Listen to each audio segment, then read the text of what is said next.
Hey everyone, this is Nathan Williams with blackcoin79.com, and today I want to talk about how to play your pocket jacks at the micros better. So this hand was sent to me by Christoph from Austria, and he played this hand at, I'm not sure what the site was, but it's 2 cent, 5 cent. As you can see there, it's full ring, and he's got pocket jacks under the gun. So let's just jump right into the action. He comes in for a 3x raise, which I really like. Totally standard, definitely should always be raising. And interestingly enough, villain 1 right to our direct left comes in for a 3-bet, about a 3.5 times 3-bet right away, which is pretty strong. Like, as we talk, if you watch the previous video, the video that I put out last week, you'll know all of my thoughts about this early position raise, re-raise war. But anyways, and one other thing that we really should note here that I talk about all the time and I'm always harping on is stack size, stack size, stack size. Hopefully you guys have noticed already that, as I said, this is a NL5 game, so the max buy-in is $5. As you can see, Christoph and the Villain 1 and some other players at the table are all significantly more in their stack than $5. Now, again, I don't want to go into a big, long explanation for this, but deep stack poker is a lot different. And when I say deep stack poker, I'm talking about anything like 150 big blinds, 200 big blinds, and more. It's a significantly different game than it is than 100 big blinds. You need to have higher standards for how much of your stack you're going to get in both pre-flop and after the flop. And you sometimes need to make some really, really crazy folds. So we're going to talk about that a little bit throughout this hand because this hand does involve some deeper stacks. So anyways, let's get moving along with it here. So everything folds around to the small blind, villain 7, and he decides to flat the 3-bet. And I want to get into some reads as well. Villain 7 is going to be sort of the main person that's involved with us in this hand, so I'm just going to talk about the reads on him. Villain 1 doesn't play a crucial role in the hand. So Villain 7, the stats that Christoph gave me is this guy is a massive fish. He's got a VPIP of 82, a pre-flop raise of 0, aggression factor of 1, and this is over about 25 hands or something like that. So that's enough of a sample size to be able to tell that, yes, he's clearly a crazy, crazy recreational player. By the way, those are HUD stats. If you don't know what that means, there's a link below. In the description, you can download my entire HUD, and basically these are just numbers that gives you the player type, essentially. So let's keep that in mind as we go to the flop here, that Villain 7 is a huge, huge fish. And yes, we're going to go to a flop here because Christoph, of course, as he should, makes the call here. So decent flop. We're going to be second to act, of course, here because Villain 7 in the small blind is going to be first act. So, and Villain 7 decides to come right out for the, what is that, about a 3/4 of the pot bet into 2 people. So definitely an interesting play from a recreational player. And I should say I kind of chuckle a little bit, I kind of laugh, but we should actually, I think, take this bet fairly seriously. He is betting into 2 players here. It's important to really also just look at the board texture and just ask yourself, how many real draws are on this board? Well, there's several gut shots with the 6-7, the 5-7, the Jack-9, the 9-10, but there's not really a whole, there's no flush draws. Other than a handful of gut shots, there's not really a whole lot going on this board. So when he bets into 2 players like this, I think he's probably got a queen a fair amount of the time here. I think it doesn't mean he's got a great queen by any means, but I do think we need to respect this bet. I don't think he's just betting into 2 players with like ace-5 here for something to do. I'm not saying, Fish will do that. But I'm just saying that I think we should, I think that his range should be weighed more heavily towards value hands than, just some airball ridiculous bluff like that. So anyways, Christoph decides to make the call here. Now this is, I briefly looked at this hand before I hit the record button. This is a little bit iffy to me, and the reason why is because there's still one guy left to act behind us here. And we have to remember that Villain 1 is the pre-flop 3-better. Like, he's the guy who's representing aces, kings, ace, king, ace, queen here. Like, and almost all of those hands are really, really happy on this board. So we don't really want to be calling here too often when there's the guy still left the main aggressor is still left to act behind us. And remember as well that this went raise under the gun, 3-bet under the gun +1. All the action was in early position, and that is an extremely strong sequence of action, especially at the micros. Again, I don't want to get into all that. I discussed that all in the previous video that I put out last week. So, but it's an extremely strong, we have to put villain 1 on an extremely strong range when the action goes like that.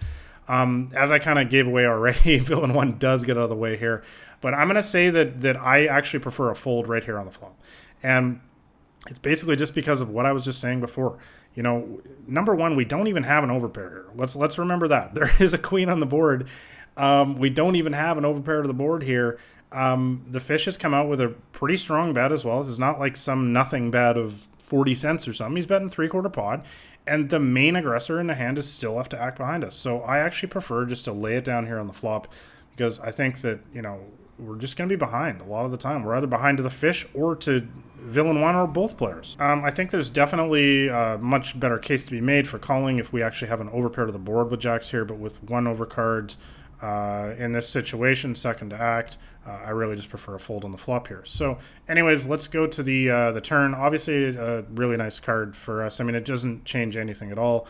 None of the gut shots got there. That card is not really, if he somehow had, some middle pair hand, like 8-7, like it's not giving him 2-pair or anything like that. So it's just like the most harmless card on earth. Essentially changes nothing. So we'll see how the action goes here. So villain 7 comes out for displays his full fishiness here by coming in for the 35 cents into $4. It's one of those silly bets that a recreational player makes of about 10 cents or about 10% of the pot. As I always talk about, I don't really take these bets seriously because they're mathematically just meaningless. So I think that in this spot here, you should either call or raise. Really, the only reason why I would ever raise here is because I think I'm doing it for value somehow. And Christoph does decide to raise here. Now, I don't know that this is really the greatest spot, honestly, to be doing this. Once again, I think, so we really have to break down villain 7's range here. As I talked about on the flop, this is kind of an all or nothing flop. He's either got a queen or nothing, probably a lot of the time. And I kind of include the gut shots in the nothing. I mean, there's not or middle pair because we're just so far ahead of those hands. So I don't know that, I understand this is a ridiculous bet, 35 cents and everything. And yeah, I talk about raising that up and stuff, but we need to do it when we're sure we're doing it for value. And I just don't know that we know that we're doing it for value here. So I don't know. It is what it is, I guess. Now, this is where the hand gets really, really weird. And I know the recreational player comes in for this little massage bet, but I think he's clearly representing strength at this point, and I really do not like Christoph's decision here to jam. Like, you got to remember this guy's a fish. If he's got a queen, he's calling, guys. He's not ever going to lay a queen down here. Fish just don't fold. If you guys read my first book, Crushing the Micro Stakes, I talk about fish the entire book, basically, and it's just about how you can't bluff them. They just call everything. So you're basically, when you jam here, you're just hoping he's got the ace-5 or the 8-7 or the gut shot. But again, it's just, when fish do this, like there's 3-bet in the turn and stuff, you do need to respect it. I know they make so many crazy plays and they're frustrating to play against, but honestly, guys, when they're raising, even when it's these tiny, tiny little amounts, it's the actions that they're making. It's not the bet size. It's the fact that he 3-bet us on the turn here. He's not doing this with ace-5. He's not doing this with the gut shot. He's doing it with something that's going to beat us most of the time, and as we see from the results, there it is. So, So summing up this hand, I think that there's I think this hand could definitely have been played a lot better. I want to thank you, Christoph, for sending me the hand. First off, I hope that my analysis was helpful for you and for everyone else watching this as well. But as I talked about, I really prefer a pre-flop. Pre-flop was great. I think you open under the gun for 3x is perfect. You get 3-bet, and then the fish calls, and then definitely we should call pre-flop. But on the flop, I really, when we're second to act with 1 overcard there, and the main aggressor is still left to act behind us, and the fish comes out for a 3/4 pot bet into 2 people on the flop there, I really just prefer getting out of the way. I talk about this a lot is in Crushing the Micro Stakes as well, is just getting out of the way and just making decisive decisions, like especially on the flop in poker, especially at low stakes like this. is it's just when you make that call on the flop, you're just kind of hanging around and you don't really know what's going on. And a lot of the times I would just prefer to just let it go, cut my losses, and move on. Now on the turn is when things get really weird in this hand. So the fish comes out for the recreational player. He comes out for his, complete silliness, 35 cents into $4. Okay. But, I like the intention, Christoph, of going for the race here, but I just don't think that we know that we're doing it for value. So as silly as the bet is, I prefer to just make the call there, and just try to get to a cheaper showdown. When you do raise, though, and then he comes in for the 3-bet, even though it's a silly amount, I really, really don't like your decision to jam the turn there. I think you're putting him in a spot where he's just going to snap call you all day with a hand like this, and you're just basically hoping he's got some airball bluff that you just caught him in a bluff. And I think the way that the actions that this recreational player has taken throughout this hand definitely just indicate to me that he's got a stronger hand most of the time. His range is leaning towards value hands and not towards bluffs. So I really don't like stacking off in a situation like this. I think you're unnecessarily losing too much in a spot like this. We're going to lose some money in this hand, but we did not need to lose anywhere near this amount.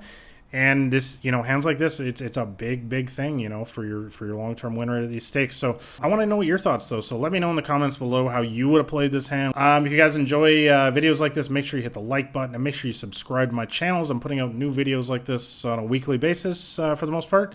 And lastly, make sure you download a copy of my free poker cheat sheet. It's the top link in the description below. It's called Massive Profit at the Micros. It'll give you my complete strategy on how I crush these stakes. So thanks a lot for watching, guys. It's been Nathan Williams with BlackRain79.com.